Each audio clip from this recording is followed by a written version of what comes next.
αμήλικτο είναι το ρωσικό κοντέρ που παρά τις ηχηρές δηλώσεις της Ουκρανικής ηγεσίας περί επιτυχημένων αντεπιθέσεων σε διάφορα σημεία του μετώπου, αυτό συνεχίζει να καταγράφει νίκες για τη ρωσική πλευρά, οι οποίες αντιστοιχούν φυσικά σε νέα εδαφικά κέρδη που συμπεριλαμβάνουν και οικισμούς.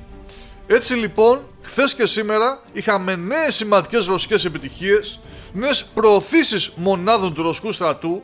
όχι όμως στην περιφέρεια του Νίπο-Πετρόφσκ όπως έχουμε συνηθίσει τις τελευταίες ημέρες, αλλά σε μια άλλη κατεύθυνση, σε αυτή του Κράσνη Λιμάν, όπου ο ρωσικός στρατός ύψωσε ρωσικές σημαίες σε 3 χωριά και πόλεις μέσα σε μόλις 24 ώρες και με τις 3 αυτές καταλήψεις να θεωρούνται ιδιαίτερα σημαντικές για τη συνέχεια που προφανώς θα υπάρξει τις επόμενες ημέρες. Ξεκινώντας λοιπόν από τη χθεσινή μεσημεριανή έκθεση που έδωσε δημοσιότητα το Ρωσικό Υπουργείο Άμυνας, μάθαμε ότι οι ρωσικές ένοπλες δυνάμεις και πιο συγκεκριμένα μονάδες της ομάδας δυνάμεων Δύση πήραν υπό τον έλεγχό τους το χωριό Σαντρικόλοβο που βρίσκεται στα βόρεια της πόλης Λιμάν, δίπλα από το χωριό Ντερίλοβο που και αυτό πάρθηκε μόλις προχθές.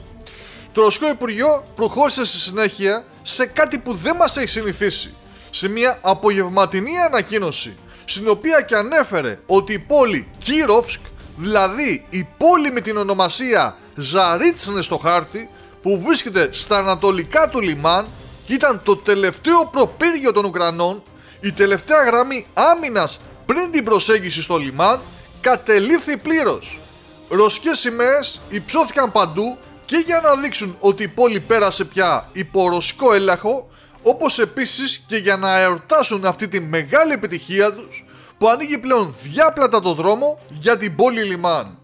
Σήμερα, πριν από λίγη ώρα, ήρθε και η τρίτη ανακοίνωση του Ρωσικού Υπουργείου που αφορά ένα μικρό χωριό, το Σεβέρσκ Μάλι, που βρίσκεται στα βόρεια της πόλης Σεβέρσκ και που παρότι όπως προείπαμε είναι μικρό, αποτελεί όμως σημαντική απόδειξη ότι η πόλη Σεβέρσκ βρίσκεται πλέον ημικυκλωμένη από τις ρωσικές δυνάμεις, όπως άλλωστε φαίνεται ξεκάθαρα και στο χάρτη του Ινστιτούτου για τη Μελέτη του Πολέμου.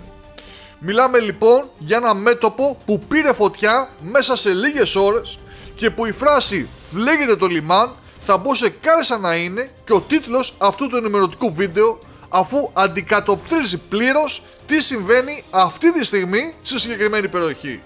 Μια πραγματική νέα επέλαση των Ρώσων, με το κοντέρ των ρωσικών επιτυχιών, όπως είπαμε, να συνεχίζει να γράφει.